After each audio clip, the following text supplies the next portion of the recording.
అశోక్ తేజ ఉన్నాడు, అందశ్రీ అన్న ఉన్నాడు. వాళ్ళందరి సమ్ముఖంలో నా చిన్న విజ్ఞప్తి ఏంటంటే 1000 పాటలు రాసిన వీరుడు కదా, సహస్ర గీత శిఖామణి ఆయన రాసిన వాడు, సహస్ర గీతాలు రాసినాడు, సహస్ర గీతకారుడు. సో వాటిల్లో ఆయనకు నచ్చినవే దాదాపు ఒక 20, 30, 40 ఏవో కొన్ని పాటలు ఉంటాయి. ఆ పాటలతోనే మనం ఎప్పుడు సినిమా పాటలతోనే సంగీత విభావరి కాదు కదా, టీవీ సీరియల్స్ కూడా చాలా గొప్ప పాటలు ఉన్నాయి, మంచి హమ్మబుల్ సాంగ్స్ ఉన్నాయి, అలాగే మంచి భావస్ఫూరకమైన గీతాలు కూడా ఉన్నాయి, అలాగే కవితాత్మతో కూడిన పాటలు కూడా చాలా ఉన్నాయి.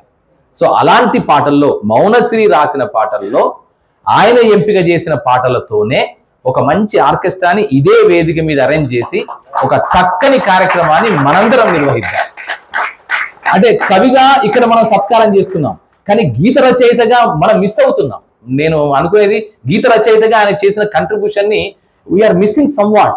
సో అందుకని department of language and culture, government of Telangana ద్వారా ఈ ఒక సంగీత విభావరి ఆయన రాసిన పాటలతో, ఇప్పుడు సినారే గారు రాసిన పాటలతో, దాశరథి గారు రాసిన పాటలతో మనం సంగీత విభావరి చేస్తున్నాం. అలాగే టీవీ సీరియల్లో వచ్చిన పాటలు కానిగాక దాంట్లో కూడా తాత్విక గీతాలు చాలా ఉన్నాయి, ఒక జీవన సందేశాన్ని ఇవ్వగలిగిన గీతాలు చాలా ఉన్నాయి.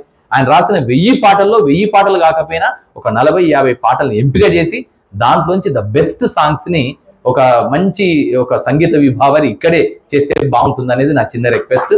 సో అలా ఈ రిక్వెస్ట్ ని తమ్ముడు మన్నిస్తాడని, అలాగే దానికి కూడా మనందరం సహకరించాలని, దానికి అన్న అందశ్రీ అన్న అలాగే సుద్దాల అశోక్ తేజ గారు కూడా దీవించాలని కోరుకుంటూ అందరికీ నమస్కారం.